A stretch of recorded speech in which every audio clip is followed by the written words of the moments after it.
Hello and welcome to another episode of the Firearms Insider Gun and Gear Review podcast. This is episode 39.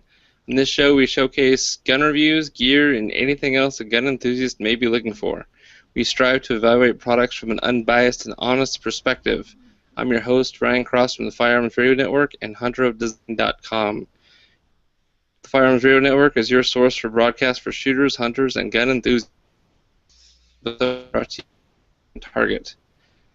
This week's guest is TJ Gauthier, the product manager for the Firearms Insider. Thank you again for joining me, TJ.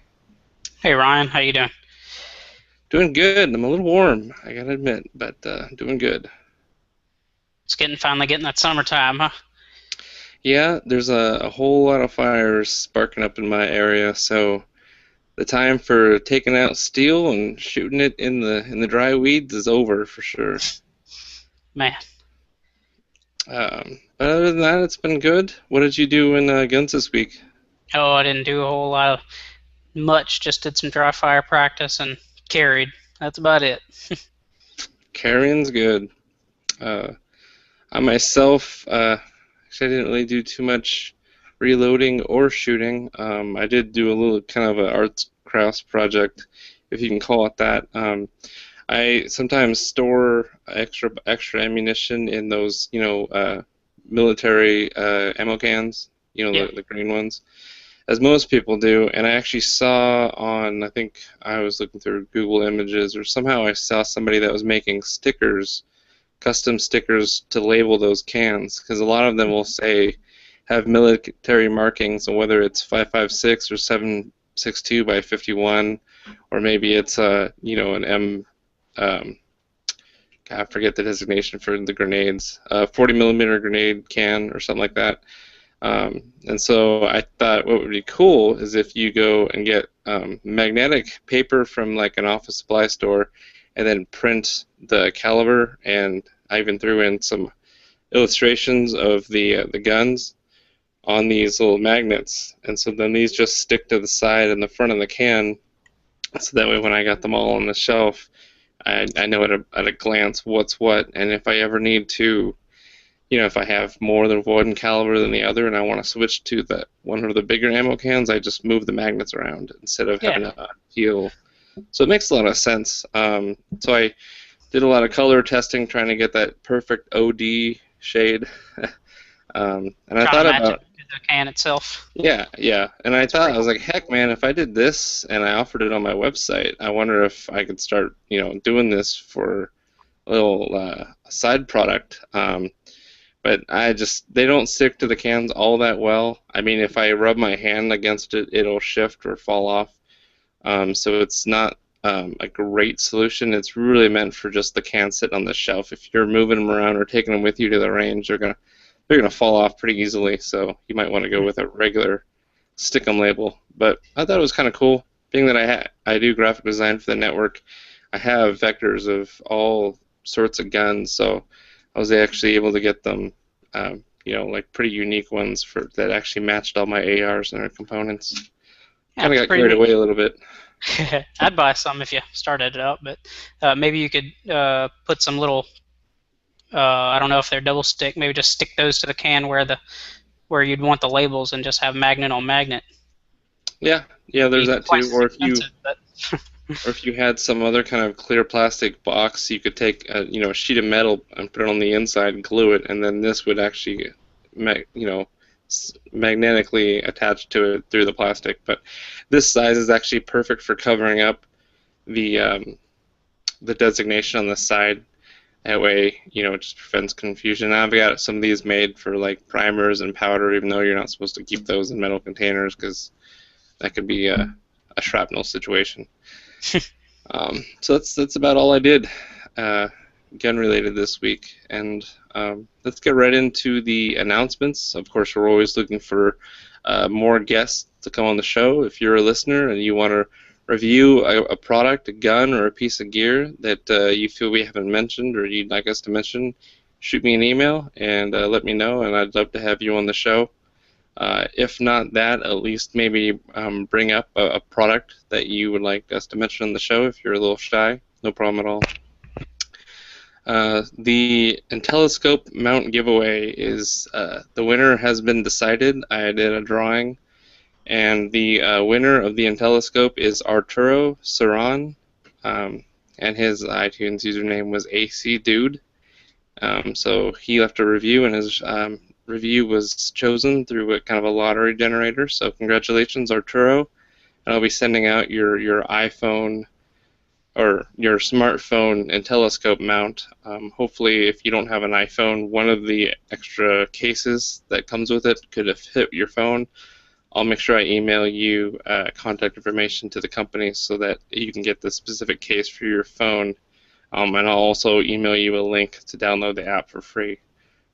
So thanks for that. Thanks for everybody that participated and left us iTunes reviews, and for listening to the podcast. And I promise there'll be more giveaways in the near future, because this is a podcast about gear, and I love giving it out as much as I do getting it. So stay tuned for more giveaways. Let's get right into the new product spotlight, and today we're going to be talking about ding dongs. This is the ding dong breaching tool from Gerber. Apparently the knock knock was taken, so they chose to call this thing the ding dong, which is awesome. It was pretty funny whenever you mentioned that we were going to be talking about it. I was like, what in the world could this thing possibly be? And then I saw the picture, and I was kind of thinking it looked like a little, just a standard size claw hammer. And then I went to the website, and this thing is pretty massive. It's probably about at least over 2 feet in length, and it looks to be pretty hefty. And it seems to be, if you're in the door breaching business, it seems to be a pretty it'd be a pretty awesome tool. Or like a rescue tool too. Yeah, well, I would be interested in actually hearing what someone who actually breaches door for a living, not like a wannabe SWAT team person, but like a firefighter.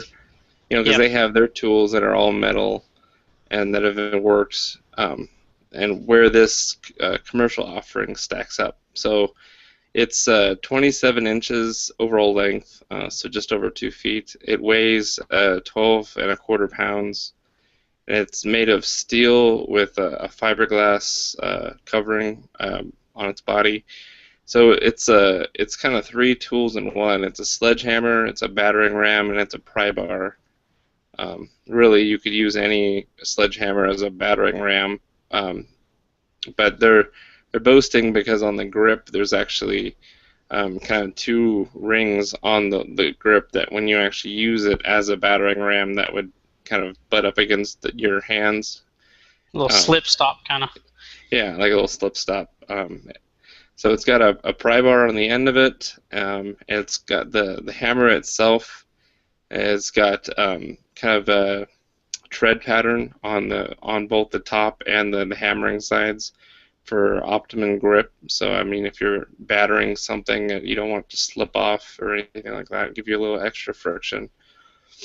Yeah, I think that extra patterning on the head is kind of what helps them claim the battering ram, because it's on the. If you imagine like a regular sledgehammer, it's on the top of it, and the top's completely flat. So if you're using it in that ramming motion rather than a swinging hammer motion, that face is going to grip, say, a door, rather than slipping off like it might if it was smooth. I think maybe that's how they're boasting it too, as the battering ram. Another thing too is this giant claw on the back. That is a heavy duty claw. You could probably pry down some hinges pretty easy with that thing.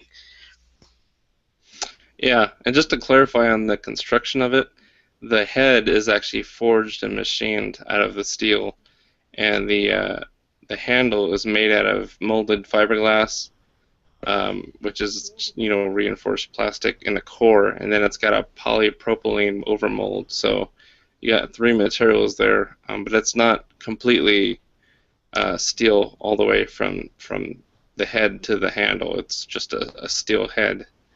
Hopefully all that would keep it held together pretty well. Yeah, but I see what you're talking about with firefighters, because they're going to be dealing in hot conditions, and you got all that plastic or rubber type coating that. Well, I guess if it's fiberglass, it might do pretty well. Huh? I'm not sure how fiberglass stands up to heat.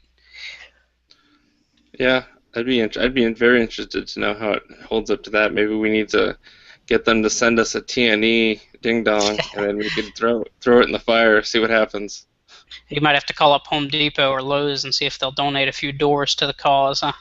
Yeah, that would be a very interesting video. Yep. It also comes with a carrying system, and it's Mole compatible. It's basically just like a little ding dong holster. uh, it has like a rubber strap to keep it held in there. God, this just sounds all sorts of wrong. Yeah, it looks like it's got some little magnets in the plate, and then it's got a little rubber strap just to keep it from getting jarred off. My first thought when I saw that it was MOLLE compatible is who the heck's carrying around this 27-inch long hammer just I know. strapped to their chest gear, their chest rig. Straight up no knock operators, man. Yeah, I Black thought the name was helicopters. after I realized what it was. I thought the name was pretty clever, like ding dong, nobody's home, bam. Yeah. I'm looking at Gerber's website, www.gerbergear.com/military/gear, and that's where the ding dong is. I'm not. Did you see an MSRP anywhere? No, I missed it. Oh, good lord. Going back to what we were talking about a minute ago, this thing is, carrying it on your plate. This thing is 12 and a quarter pounds. So that's a lot of extra weight. But anyways, back to what you asked. No, I did not see an MSRP. Let's see. 'Cause I know it's pretty new. I just saw this last week, so it might not have a price tag as of yet. Yeah, I think it just says credentials required right here. So I think maybe you have to have some kind of login, distributor login to see. Yeah, I think I mean, I've seen a little bit of people, on the internet quabbling back and forth whether or not it's going to be worth it or not. I see here on Optics Planet they do have a listing for it, and it is government restriction, so only available to military and law enforcement agencies only. Oh, so tactical. Huh. But it looks like the MSRP is like $450, but they have it listed for $263.99. Wow. I wonder Um, what keeps it restricted. Maybe that's what their credentials required thing is. I wonder what it, would make this restricted it's item. it's black and scary. It's tactical. It looks like it would be banned in California, which makes me want one. Yeah, probably. Um, so if you want to get a hold of one of those and you've got the credentials, if you're in law enforcement and you're looking for something to help in, opening doors, you can go over to Optics Planet as it becomes available on other websites too. It'd be pretty sweet if like Brownells would carry it and offer it to civilians, but I mean just buy a pry bar from Home Depot, a sledgehammer, and call it good. Just duct tape them together. Yeah. Yeah. Well, I forget who makes it, but they actually do have somebody that they call it like the ultimate demolition tool or something like that. You can get them at Walmart in the hardware section. That's pretty much what you're talking about. Yeah. I mean, from the looks of I mean, the way it is and designed, it looks like it's meant to appeal to the civilian market, and the fact that Yeah. it's closed off kind of throws me for a loop. Because it's like, well, law enforcement and military, they're gonna use like actual tools, that are all metal construction and they've been using all this time. And firefighters, they've got their own stuff. This looks something like you'd want Joe Blow who, for some reason, wants the ability to have a multi-tool like this. Yeah. Gerber seems to accommodate some of like the zombie and all that kind of stuff too. So it seems like this might. I don't know. It's just kind of odd to me that they put it in there restricted. Yeah. Well, go over to Gerber's website, gerbergear.com, to keep an eye out for that. Next up, we got the Stag AR, but it's actually got a camouflage pattern I haven't seen on an AR-15 yet, and it's a patriotic pattern. It's the American flag camo. So they're offering this on their Model 3 AR-15, and that price is $970. Stag makes some really good ARs, and I think they're actually one of the biggest producers of ARs right now in the marketplace. I think that their quality definitely stands above some of the other brands. TPMS, some of their older stuff, older Bushmasters. I think that getting a Stag kind of comes with a little bit more, I don't know, quality. I mean, they're all mil spec parts, but I think Stag's got a little bit of a higher reputation. So chambered in 5.56, also shoots 223. It's got a 1 in 9 button rifle twist rate. It's A2 flash hider with a Stag Arms compensator on post-band models.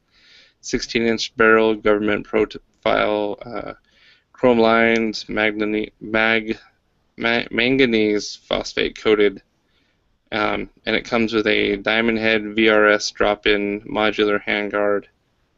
And then, yeah, bolt carrier is manganese as well. Yeah, it's, nothing real outstandingly special other than the fact that it's camouflaged in the American flag, which I think is awesome by itself. Yeah, it's pretty cool coating. Yeah, America's favorite rifle. Yeah, America's rifle with American flag, huh? Yep. It's a pretty cool pattern, but I don't know if I would go so far as to call it a camo, like you said. I'm not sure where you'd be hiding with that thing. At a flag store? Yeah. Yeah.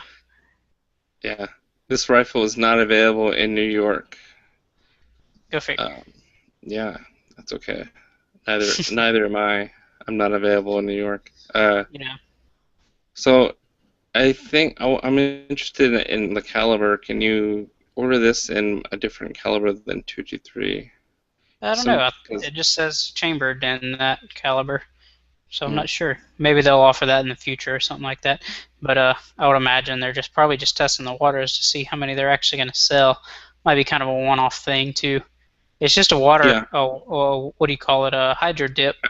Yeah, transfer. hydro transfer. So probably pretty simple for them to do, but they're probably just throwing it out there just to see if anybody would take the bait, I guess you could say. Well, I mean, from an artist's standpoint, the pattern is actually pretty high quality. It's got it's not just flat. It's got shading and movement and highlights and shadow. It's like multiple flags kind of folding and curling underneath each other. It's kind of pretty photorealistic for a pattern, and so it definitely does not look cheesy. I think this is pretty cool, and I like how the handguard, the top Picatinny rail actually goes over the D-ring.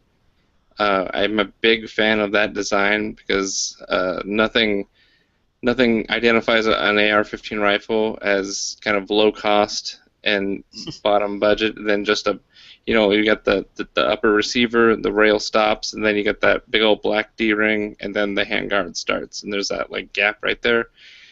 This handguard, closes that gap, so you could actually run an optic over the top of your D-ring if you wanted to, or whatever. Yeah, that's a pretty good point that you kind of touched on there. They didn't just, like most people would do the receiver and maybe the handguards if you're lucky in the stock, but they did everything but the barrel and the buffer tube. It looks like, the gas block, the handguard, even the D-ring has that coating on it. So I think they paid a lot of attention to detail on it, and it looks nice. Yeah, the 6th position stock too. I don't know if we mentioned that, just standard A2 or M4 style stock. Yeah, with the standard A2 grip also. Yep. No, that's pretty cool. I mean, I hope there's kind of a missed opportunity to have some fun with the selector switch. You know how sometimes you'll see a custom engraved rifle where it says pew pew, and then for safety it says no pew. If for safety it said not free, and then when you put it to fire it said free, or freedom with exclamation points. I think there could be some fun political commentary on that. Full auto could just be America. Yeah, America. There you go. Okay. So if you're interested in checking that out, go to stagarms.com and then look up their Model 3. with American flag coating. So next up this week, I've actually got an article linking to the Firearms blog. And it's the Recover Tactical grips for the Beretta. If you are a listener of the show, you might have heard previously, I can't remember how far back, but Recover Tactical first introduced the 1911 grips. So these basically replaced your 1911 grip panels, and the grip kind of follow the trigger guard, and then you're kind of underneath your dust cover. It had some Picatinny rails for you to add a flashlight to, like a GI style or a non-railed 1911. They've essentially done the same thing, except this time with the Beretta, and that would be the Beretta 92.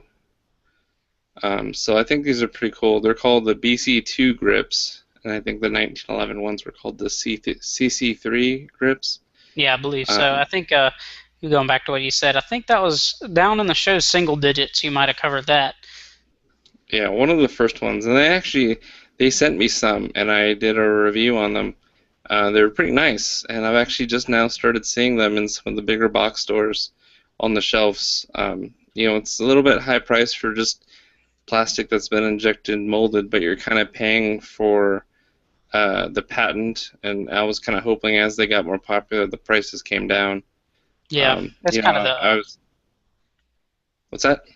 If you think about it, though, it's probably a pretty cost-effective option. Yeah. If it hates to kind of hate to kind of monopolize that kind of thing, but it's like, what else are you gonna do, kind of thing. You're gonna pay for this, or you're gonna buy another gun. So maybe that's why the price is a little up there. The demand might be there, but the supply is pretty much monopolized by them. There's not a whole lot of options to add a rail. If you've got an older 1911, or in this case an older Beretta 92, where the bluing's coming off and the grips are kind of nasty, throwing some of a grip like this on there that kind of covers more than just the regular grip panel, it kind of breathes new life into your gun, like aesthetically. I mean, they got pictures here of, they've got a nice clean one, of course, for their product shop, but they've kind of got like a work table shot of a Beretta with, it's definitely seen some use, and they threw the green grip on there, and it looks really nice. In fact, I like the grip pattern that they're using on this a lot better than the one that they have on the CC3 1911 grips. I'm not a big fan of how deep the grip indentations were.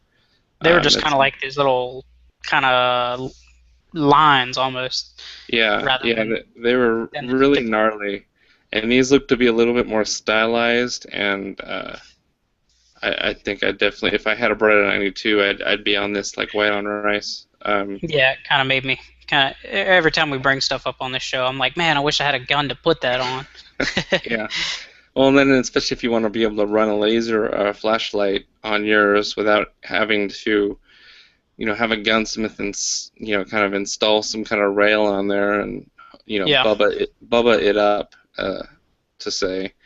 I think these are pretty nice looking, and they probably should be around $50. That's how much the 1911 ones were. So they don't have anything on their website. The website right now is pretty much dedicated to the 1911 grips they have out right now. Like I said, this link goes to the Firearm blog, so credit to them for the article, and stay tuned to Recover Tactical when they release those grips. They're looking really good. Yeah, they do. They look real nice. So one thing I wanted to point out was it looks like on the Firearm blog, their little picture that you mentioned, it looks like they have their magazine release swapped to like a lefty. So I would say that the clearance is probably right for to be able to swap that magazine release if that's something you need to do. Yeah, looks like there's, and even the what is that? I'm not familiar with the Beretta, but in the middle, that kind of SIG style swing down lever, is that the slide release? What's that? You're talking about right above the grip, or like right above the trigger? Yeah, that's the takedown lever. There's a little button on the opposite side. You push that in, and you flip that switch down, and the slide just slides off. Yeah, there's plenty of accommodation for that built into these grips. So Yeah. the designer is, I believe it's the same designer as the 1911 one, and his name is eluding my memory, but he's the designer of the Tavor, the IWI Tavor rifle. So this guy knows how to design things in plastic. So Yeah, it's, his name's escaping me too. I was hoping I could find it real quick, but I don't see it. I've said it once before, and I'm happy with that. So yeah, that's the products for the sponsored product spotlight. Of course, Action Target is our bandwidth sponsor, and if you want to purchase any steel from them, be sure to use the Radio 15 promo code to get 15% off your order. You can do that by going to firearmsinsider.tv/Action Target or clicking on any of our affiliate banners to give us some affiliate love for that, and then use the promo code on their website. So this week I'm going to be highlighting the PT Dropper. I'm starting to run out of steel products to really showcase. We've covered one every week, and yeah, it's getting kind of hard to select one that's unique that You're I gonna have to haven't start really covered. rotating This through. one is, yeah, this is a kind of a hybrid target where it's a paper target holder or a cardboard target holder, but it's got a steel plate on an arm that's behind it. So, of course, it's got a steel target stand. So the premise is you've got the arm in the upright position, and you've got the holder that holds on to the wood. Like I think it's a 1x1 or 1x2. Two of them, and then you would clip your target in between the two pieces of wood. So you've got these two halves together, and at the bottom there's kind of like a sear type not contraption, but just a little hook that hooks those arms together so they're parallel.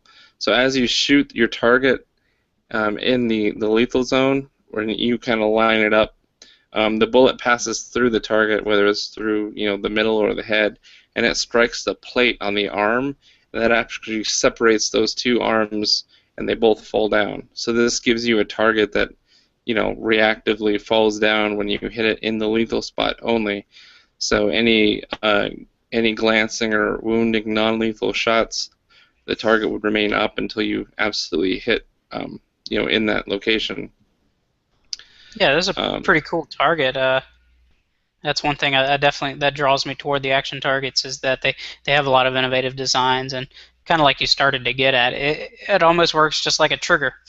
Like you said, it's got a sear kind of thing at the bottom. You hit the top of the plate, and it activates or deactivates, I guess, the sear, and the target drops. And like if you hit the arm or shoulder or something like that, it won't activate it. So if you have it lined up to like the A zone, I guess, of a humanoid target, then it'll go down. I think that's pretty cool. Pretty cool training piece right there. Yeah. Or competition. And one of the nicest things is that everyone kind of has their favorite target they like to use. So if you want to use an IDPA silhouette, or you want to use a paper plate, or whatever your target of choice is, you can arrange it on these on the two pieces of wood with clamps or whatever to line up with the plate behind it. So it's kind of universal. You use whichever one you want. So the MSRP is $279. It says that the PT dropper uses an armor steel hit zone that reacts by dropping your paper target out of sight when shot. A variety of drills are possible by adjusting the position of the paper target, in relation to the steel plate. So headshots or chest shots, if groin shots, if that's what you're focusing on. The PT dropper is the perfect tool to condition shooters to engage the threat until it is neutralized. The hit zone is made out of hardened AR-500 armor steel, and it has a completely flat shooting surface for predictable bullet splatter. The paper and cardboard targets mount to the PT dropper by taping, clamping, or stapling targets to 1-inch by 2-inch wood strips held in place by the clamps. So that's a nice thing too, is that if you shoot up the wood strips, you just go to the hardware store and get some more. It's pretty inexpensive, and especially if you've got kind of newer shooters who kind of stray off of the point of aim by a little bit. Like if Sam's shooting, I'm just kidding. So it says, of course, note that the feet and stand are made out of mild steel and not intended to withstand the force of a bullet. Shooting the stand or feet may result in damage. I've got some stands from them, and it takes the spalding from the bullet splash pretty well. And I think maybe one time there's been a bullet that glanced off the stand, and you can definitely see it affects it a little bit more, but it's not like it ruined the whole thing. But don't deliberately shoot the feet or the stand if you can help it. So the overall weight of the PT dropper is 40 pounds with a height of 5 feet, and the head plate is an 8-inch circle. The steel thickness is 3/8 AR 500, and so handgun shooting distance is 10 plus yards. Yeah, and I had a quick question about this before we move on. Yeah. Do you happen to know if, like, let's say you have it set up to shoot the head, if you shoot the body, but it's also centered up on that plate, do you know if it'll activate from it hitting that arm, or does it have some kind of deflector? I don't know. I would say that hitting the head, you've got the highest leverage possible in order to disengage that sear mechanism, that the hook that's holding those two together. Maybe if you hit it lower, it's not enough leverage to break those apart. But if you hit that steel arm just like an inch below the head plate, like square enough, with maybe like a 45 like wad gutter, maybe. I don't know. Okay. Yeah, I was just curious about that. That would be an interesting question, or whether you can adjust the strength of the the where the sear engages the target, if you can kind of increase or decrease that sensitivity. Yeah, so that way, you probably wouldn't be able to set it light enough for a 22, but say you're shooting 380 and it's not doing it for you, you could adjust that tension so that 380 would knock it over. I don't know. It seems like they would mention that, but it may be they do have that. It'd be a good question to ask them. Yes, it would, and I do not know if they include the wood strips. Oh, actually, yeah, it says it here. Does it include the paper target or the strips of wood? It says nope. So they recommend purchasing the strips at any major hardware or lumber store and using 4-foot strips to attach your target to. So pretty cool. So you just buy a single 8-foot strip, chop it in half, and there you go. Yeah, there you go. Get a couple extras just in case. Also, you could, if you clamped your targets to them, you could take them off easy enough to kind of rotate the wood so you're not just wearing down the same two pieces. So go to store.actiontarget.com and look under steel targets, and you'll find the PT dropper under reactive steel. So now we're going to get into our main panel discussion, which is our reviews, and I will let TJ take the wheel.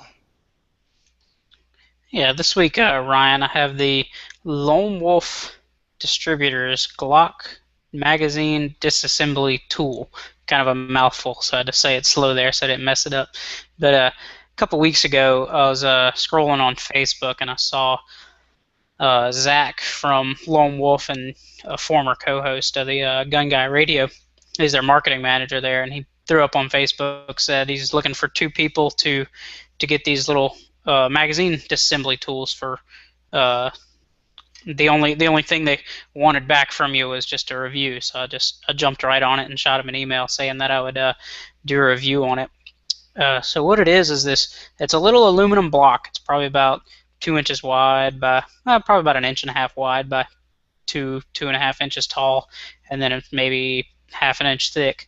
But what it does, it attaches to the bottom of your base plate. Not necessarily attaches, but your base plate, magazine base plate, just kind of slips into these little grooves that they have machined into it. That let me see if I can get it on camera for the listeners. If not, you can go to my review on the Firearms Insider and see it. See if you can kind of see these little steps that it has in there. It has a step for the 45, the 9mm, and the new 380 sizes, or I guess the the large frame, the small frame, and then the compact frame.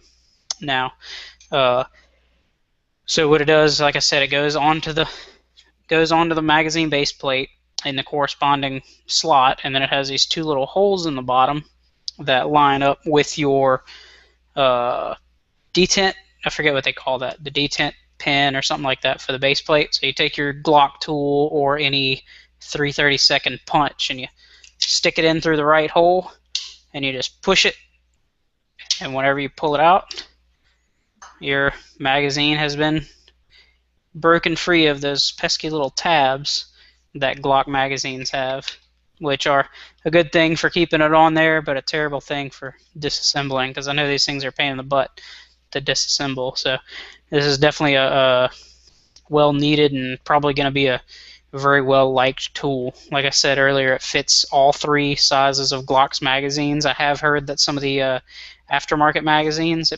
might not fit the base plates. I think maybe the Korean copies, I think they're maybe a little bit thicker, but they can work with a little bit of pressure.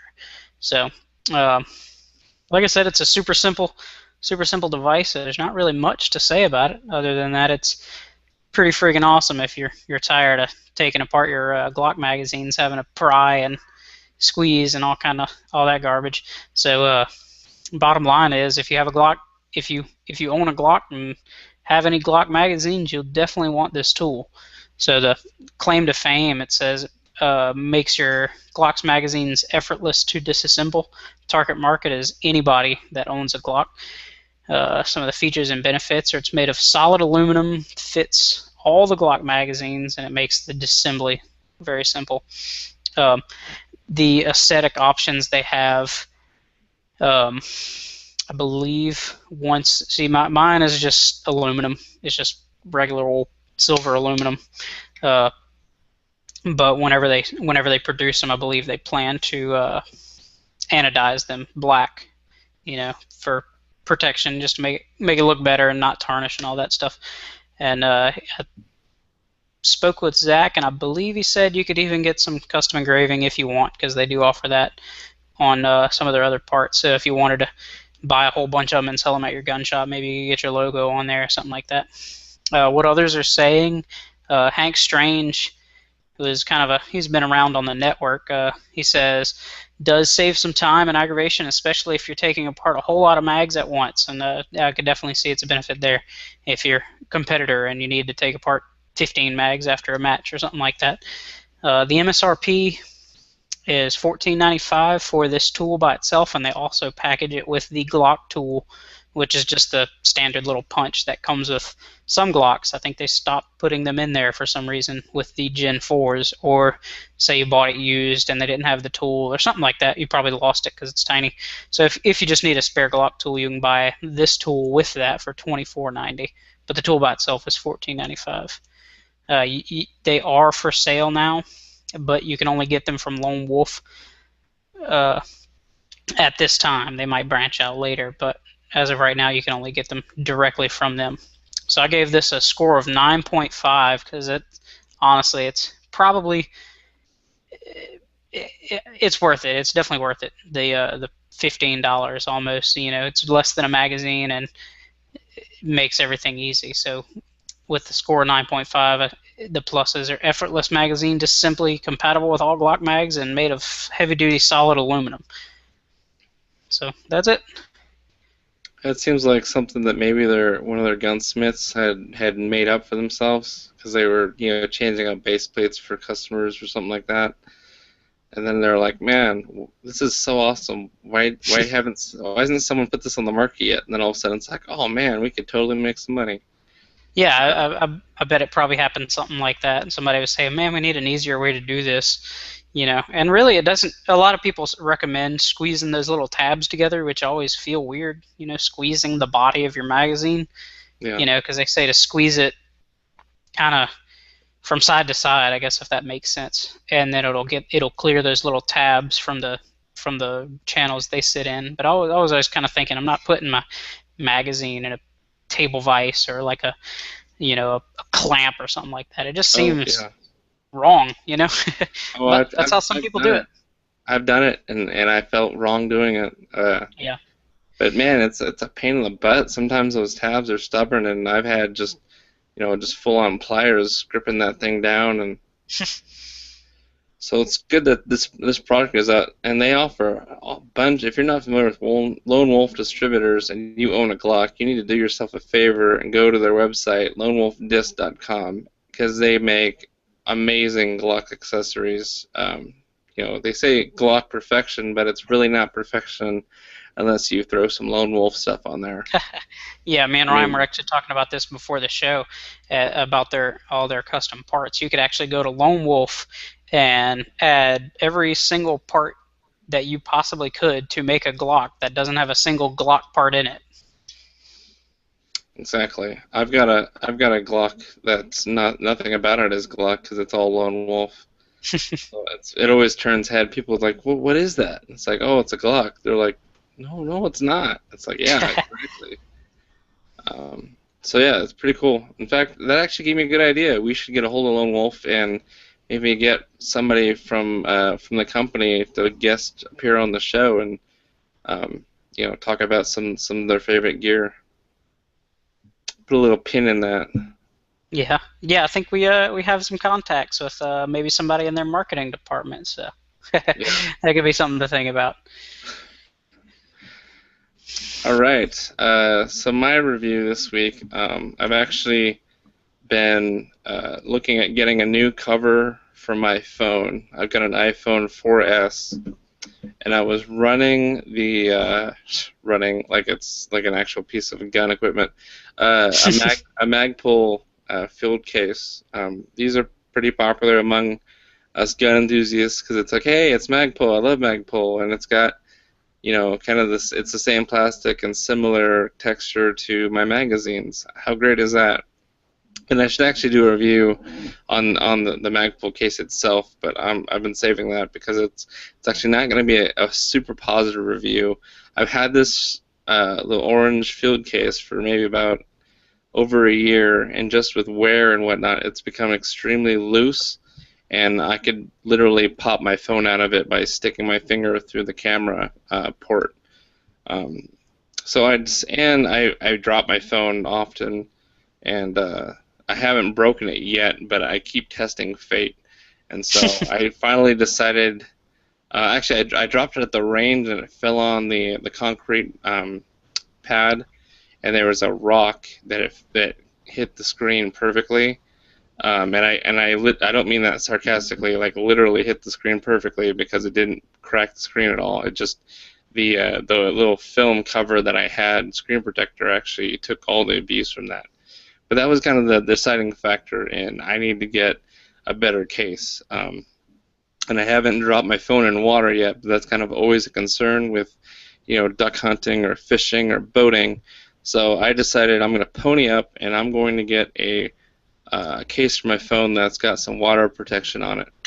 So looking around, went to all the different stores, Radio Shack, Walmart, and a couple like phone specialty stores. And I started to see the only thing that actually had waterproof, like right on the package, was Life Proof. And so this is the Life Proof case.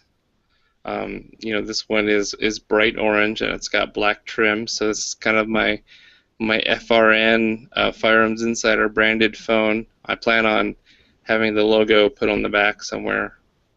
But they make it in several colors. And it is actually waterproof, dirt and dust proof, snowproof, and shockproof. And it's not, as you can see, it ain't a big old thick OtterBox that's in your pocket. Kind of like, is that an OtterBox in your pocket, or are you just happy to see me? Because those things are like ridiculously thick. There's like 3 layers of whatever the polycarbonate padding in them. This is probably the slimmest phone cover that you're going to get that offers all these levels of protection. So I decided to invest in it. They typically go for about $80, so $79.99.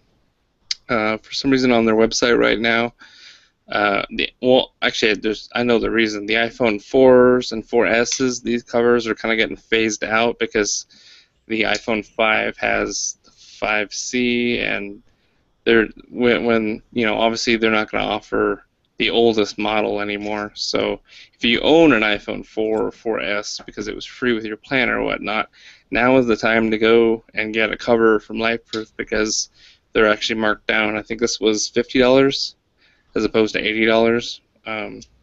It's a pretty good deal. So it is. I'll just go through my review here. The claim to fame is the hazards of everyday life are no match for LifeProof. So the target market is obviously smart tone users who recreate outdoors or are in fear of dropping their phones a lot, especially like say in the toilet or something. And it's not just iPhones. LifeProof offers cases for a multitude of devices. So if you are a Samsung owner, you can get a case for your Samsung as well. So they got the Galaxy S5, S4, and S3. They've got for the iPod Generation 5, Generation 4. The iPhone goes 5S, 5C, the 5, and the 4/4S. And then they also have the iPad Air and the iPad Gen 2, 3, 4, and also the iPad Mini Retina. So the website is www.lifeproof.com. The features and benefits of these cases. It's got a polycarbonate frame with a shock-absorbing elastomer on the inside.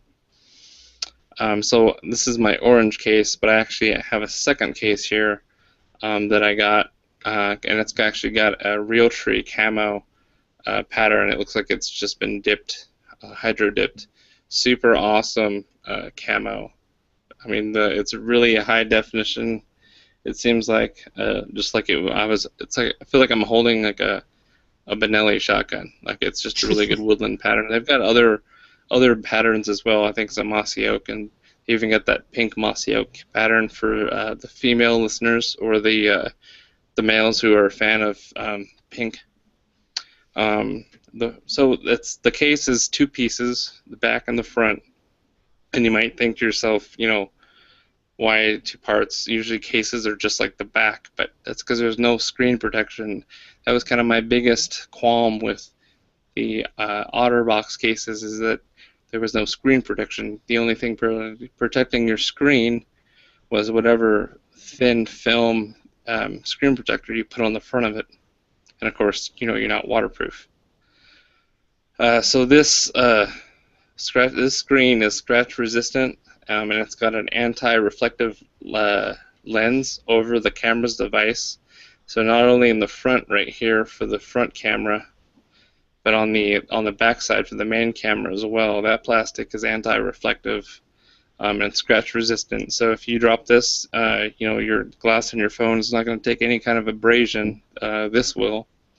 So assembled, it's only 10.8 millimeters thick on the iPhone 4. It's specifically the one I'm referring to.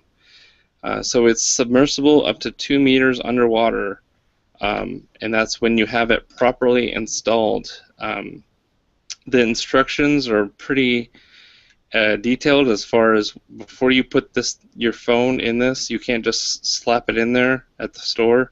They even have a video. They want you to sit down and thoroughly clean your phone. Take some eyeglass cloth and some that like spray solution or just some water, and scrub your phone and clean it out. Get all the dust and the hair and whatnot off of both sides of your phone and the actual trim, the sides. I took some of my gun cleaning brushes out and thoroughly cleaned my phone, because obviously having the Magpul phone, all of the ports were open and they were just full of dust. and dirt. So it's actually got quite a bit out.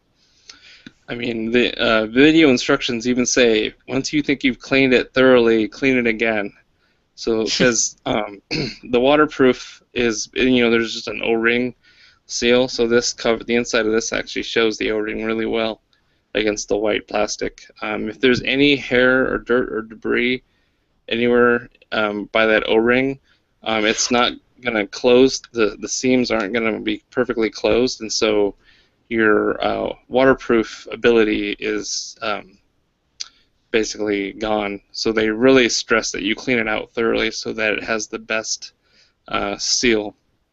I mean, clean it like it's prom night and your daughter's late from getting back. So I did a good job with that. So it's dirt proof. It's sealed against dirt and debris. Obviously, if it's sealed against water, no dirt's going to get in there either. Snow proof, which is waterproof but frozen. It's shockproof. It's designed to military specs and tested for a 2-meter drop. So it's got a little on the inside cushion for your phone. It's not like the most drop protection, say as like the OtterBox Defender, but it's a lot slimmer. So you're gaining that comfortable, not bulging in your pocket type thing. And it does include a gold-plated headphone adapter, because you might be wondering, well, they must just cover up the headphone jack. Well, it actually has this little black plug. Actually, I'll use my orange phone because you might be able to see it better. So it's got this black plug that's threaded into the case, and so you actually, like a little flask almost, you unscrew this, and then you have access to your headphone port. And so then they include, a little headphone extension that's got a little O-ring seal, so you can actually plug this into your phone and thread it into the case, and so then you can put your headphones and listen to music and not sacrifice any of the waterproof abilities. So hey Ryan, quick question. Yes. What's that little piece on the inside of that, or on the middle part of that adapter? That isn't. It's like a little. It's just an extra plug for that port in case you lose it. And so it's just a place to store that. That's convenient. It just clips onto the cord, so you don't lose it, because you might lose both of them. Yeah. So I would recommend getting a couple extra of these in case you want to. If you have like this plugged into your car stereo, you can just leave it this end plugged in, and so you're not having to always forget or bring one. So there's many colors to choose from, and there's even some patterns, which is really nice for just customizing. I chose orange. Actually, I chose the camo first, but then I got to thinking about the orange and why I had an orange Magpul case to begin with. It's just visibility. If it's dark and I can't find my phone, it helps that it's a bright color so I can see it. If I drop it in the water and it's camouflage and it's the camo facing up, what are the chances that I'm going to see that very well if I've got to dive down in the water? I'm not a great swimmer, but to find this versus a bright orange case. So that's kind of why I went with the orange. And plus, just safety orange and hunting. I'm okay with that color. And the network colors, obviously, I'm a big fan too. So you've got black, white, pink, purple, red, blue, kind of a teal, green, orange, and they do have tan, or your flat dark earth. And then they've got like a really dark OD green. As for the camo colors, they've got Realtree Max 5, which is this one that I have right here. They've got Realtree APC, and that's the pink one, pink with some branches going across it. They've also got Realtree Extra, which is kind of a deeper woodland, and Realtree Extra Green. So it looks like all the camo patterns are strictly Realtree. And the back of the phone is what has the pattern, and the front of the phone is just a solid color. So obviously the front of this one is that kind of flat dark earth color, and the pink one obviously has a pink front. One of them has one of the other real trees has a black front, and the other one has a green front.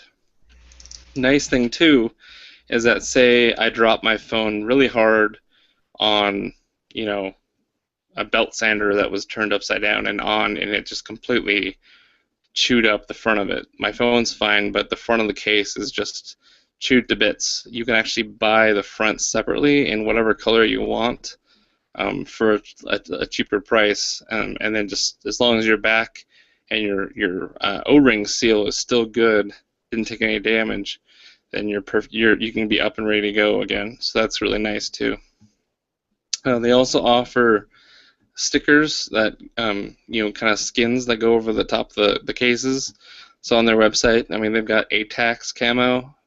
They've got they call it tiger stripe, but that's digital camo. That's weird. They got cryptic.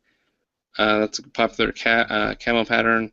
They've got brushed gold, if you're that kind of guy. They've got ebony wood and carbon fiber, and looks like that's ERD or ERDL camo. They've got a bunch of accessories too. But anyway, back to this review. One other reviewer said that previously my daughter had an OtterBox and it cracked. So I recently had to question my daughter when she bought her case because of the cost. Less than a week after purchasing it, she lost it in a snowbank, and that's after she had gotten the LifeProof case. So it was outside in the snow and rain for 5 days. Both my husband and I had our doubts when it was found after the snow had melted, but the phone worked just fine, like nothing had ever happened to it. I will now be purchasing a LifeProof case for my phone soon. Thank you, LifeProof. It is worth every penny. So I've looked around online, and it looks like it's pretty much the same price, $79.99, unless you manage to. I think Christmas, sometimes there's some deals or discounts, or right now the iPhone 4 cases are discounted as well, and you can get those cheaper. So my overall rating is I gave it an 8.5. The waterproof seal and the careful instructions for care that are included is really nice. And they even, when you first get your case, before you even put your phone on it, they actually give you instructions for testing it for its waterproof ability, as far as assembling the case correctly, and then submerging it underwater with a coffee mug over the top of it for 60 minutes. Then after an hour, removing it from the water and taking it apart and inspecting the inside of the case is still dry.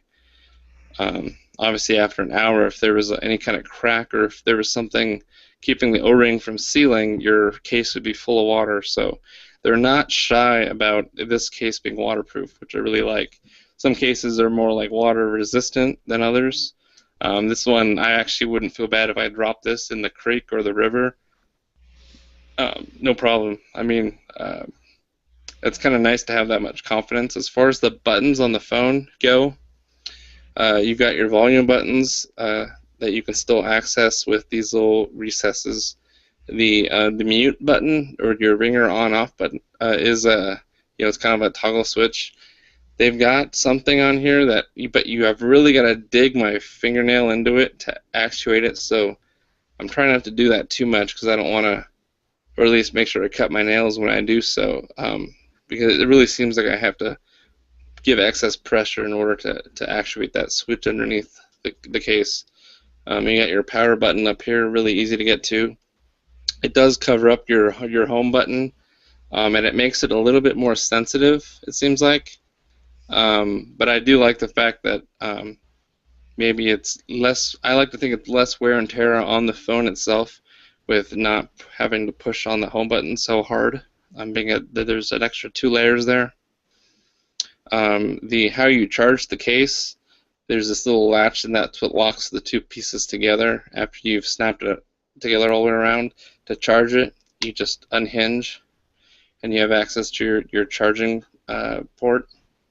And this itself, you can see that orange pad, that's a waterproof sealing pad.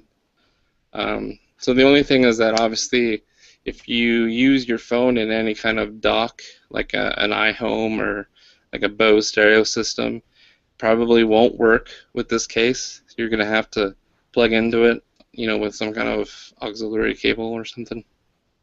Other than that, I couldn't really say much more good things about it. I really enjoy it, and I am a little bit more rest assured that if I drop this in the toilet, which is more likely to happen than off the side of the boat, that nothing's really going to happen about too bad to it. Just make sure that you put your little plug back into your headphone jack port, or else water is going to go directly into it.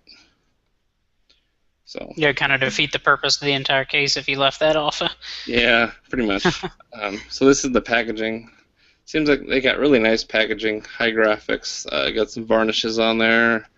From a designer standpoint, it's kind of nice. It's got a swing open door, and the phone would be sitting in here.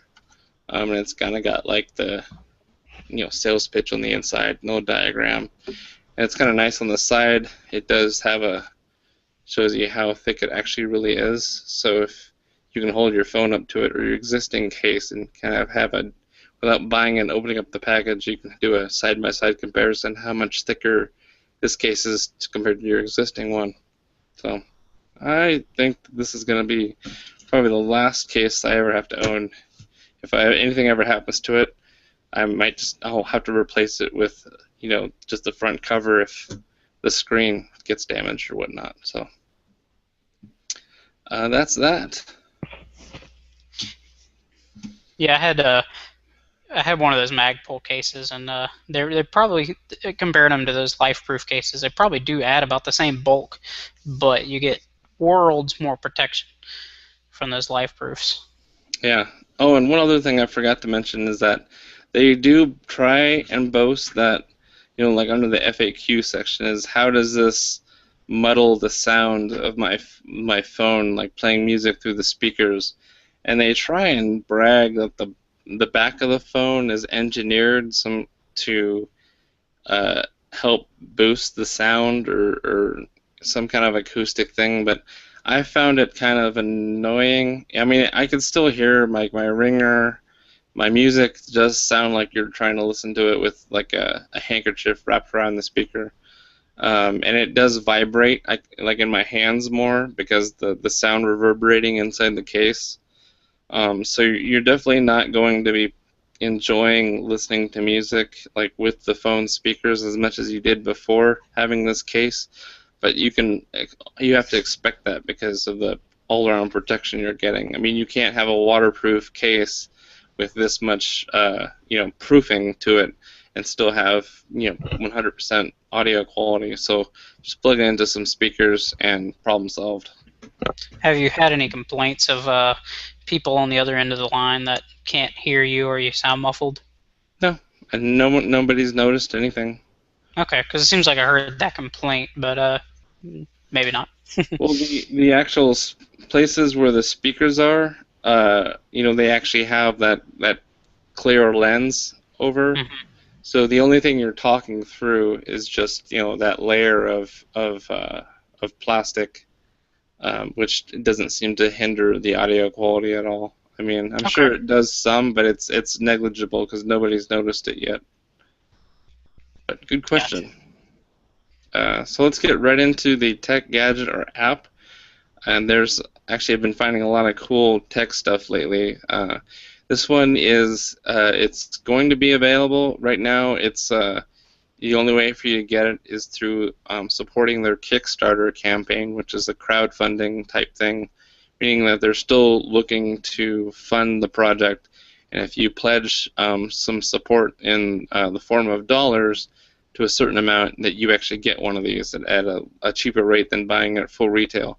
So what it is, it's from AirDog is the brand, and it's an auto follow drone.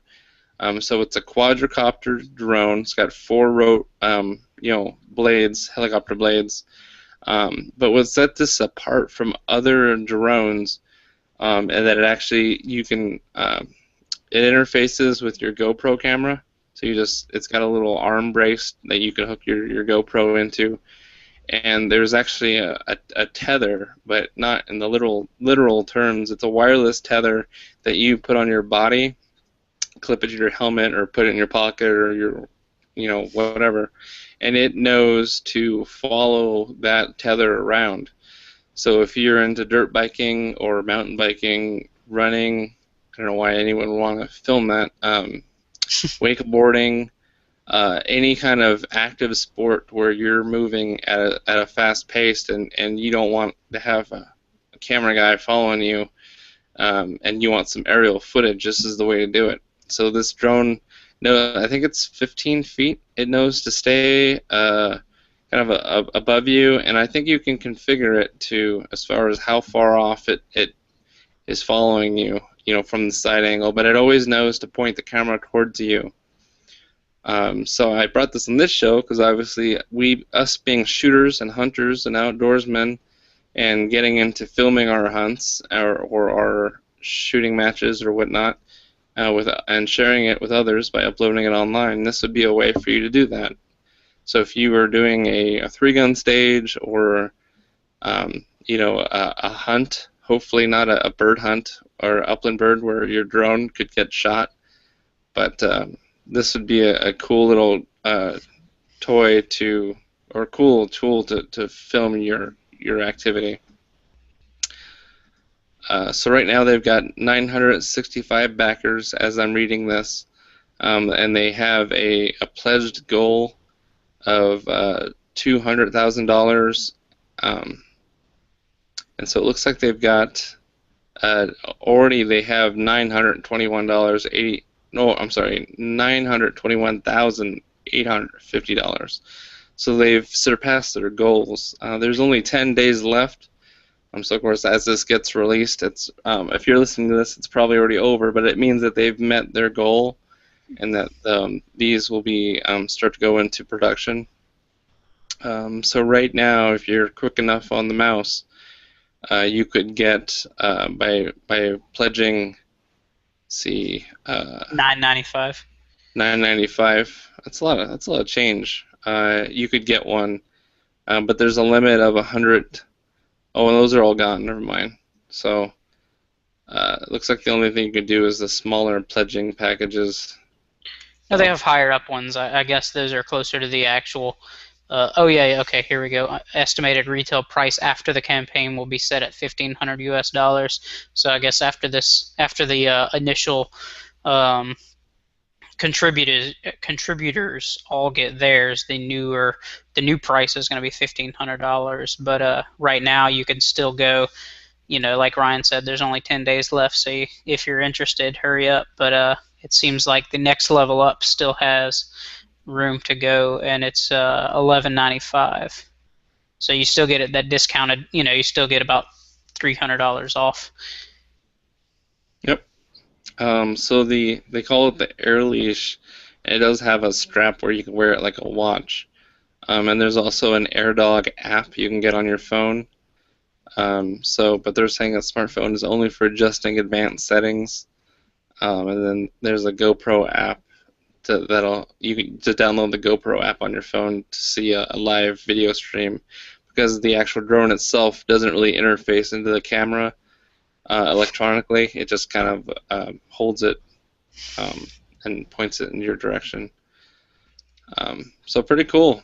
I think that I'd like to see one of these in action. But the videos that they have for their Kickstarter of some dirt bikers and stuff doing jumps, it's pretty impressive. Yeah, I was thinking this would be pretty cool, like you said, in our industry. If somebody's running some kind of action pistol sport or something like that, or some kind of action shooting, and they have, maybe it's hovering, 2 or 3 feet behind you, so long as it's not whacking the RO in the head, just hovering right behind your shoulder, and you kind of getting like a over-the-shoulder point of view rather than some of the awkward first-person ones that you're getting when people are strapping it to their heads or body. Yeah, and it has a 2-axis gyro stabilized gimbal, and the gimbal is what holds your GoPro camera. So that means that when the drone is yawing and pitching and whatnot, that gimbal is help keeping your GoPro steady, so that way you're not getting a crazy rocking back and forth film. You get like a little gyroscope type thing to keep it it level. Yeah, that's pretty. I mean, there's a lot of thought that went into this. This isn't just something somebody rigged together with some ABS plastic or whatnot. This thing has some actual sophisticated engineering brought into it. So they've got their production timeline. Looks like November in 2014. They're shipping the Air Dogs to the Kickstarter backers. So after that, they should be available for release commercially. One thing I don't think we mentioned, it like Ryan mentioned, it is a quadcopter, so it's got the 4 little arms with propellers on the ends of each. Each one of the arms actually folds up on top of the body to where it's compact, and then you don't have to run the risk of, if you set it in the back of your vehicle, you set it in your trunk or something, you don't have to worry about it shifting and breaking one of those arms off, because they close up real compact. Yeah, and you put it in a nice little case or backpack too. Yeah. So as far as the specs, it's got a 10 to 20 minute flight time, depending on the flight speed. Obviously, the faster it's trying to keep up with you, the more battery it's using to power. It's got a top speed of 40 miles per hour, so that's pretty awesome. You could be definitely hauling on an ATV or a dirt bike or whatnot, and it can keep up with you for up to 40 miles an hour. It's got a wind resistance of 28 knots, which is, was that 14 meters a second? So it's pretty good if there's a little bit of a draft. It's got 14.8 volt Li-Pro batteries, durable and weather-resistant construction, and the air leash range is up to 1,000 feet. And the operational ceiling, meaning how high can it fly, is 3,000 meters above sea level, which is 9,800 feet. So, yeah, if you're like up in the mountains mountain biking, it can still fly up there. If you're up way at the peaks trying to film something, you're brave for one, and you might have some difficulty for the second one. The overall weight is 3.8 pounds, or 0.8 pounds, so a little bit over 3 pounds, 1.4 kilograms. With the battery, that adds a little bit of weight, so it's almost 4 pounds with the battery. So, kind of interesting tech. I did see one competitor product that actually had 6 rotors on it, so it was kind of like an octopus. Well, not an octopus, but it had 6 arms with 6 blades on it. So it was boasting a little bit more stability, and then I might bring that on the next podcast for the Tech Spotlight. So then that was also similar concept of it following you and recording what you're doing. Kind of cool. I mean, I also hate to think that maybe if you're worried about your kid, or you want to see where your husband's going at night, put the leash in the car and have the drone follow them to the bar or something like that. Yeah, so long as I don't go over 40 miles an hour. Huh? Yeah, that is true. One day the sky is just going to be filled with drones. Oh man. Amazon's going to be running into your camera drones and. Yeah, stock up on 12 gauge now, folks. So, in closing, want to promote other shows on the podcast, especially a brand new podcast to the network. It's the Off-Road Podcast, and that is Greg and I think Jeff, and it's a podcast about not shooting but off-road, meaning Jeeps, Toyotas, I'd say Fords, but come on. Ford ain't gonna make it. Dodges, just basically off-roading gear and equipment, and just kind of experiences taking your vehicle off-road. So you can listen to that by going to www.offroadpodcast.com. Pretty awesome if you're into that and you want a little bit of break from listening to guns, but you love the network so much that you don't want to leave. You can give a listen to that. You can also send questions or comments to podcast@firearmsinsider.tv or myself, Cross at firearmsradio.tv. Remember to subscribe and leave us an iTunes review. I think maybe, what do you think, in the next week or so we'll have another giveaway, TJ? Yeah, I think so. I've got something coming up that we'll probably announce next week, or pretty soon at least. Yeah. So make sure that you do that. Check out all the other shows on the Firearms Radio Network by going to www.firearmsradio.tv/iTunes, and be sure to check out the Firearms Insider website for reviews and more industry coverage. So thanks again for joining me, TJ, on a warm summer's night, and shoot safe, and I'll catch you on a future episode. Yep. See you later, Ryan. Yep. Take care.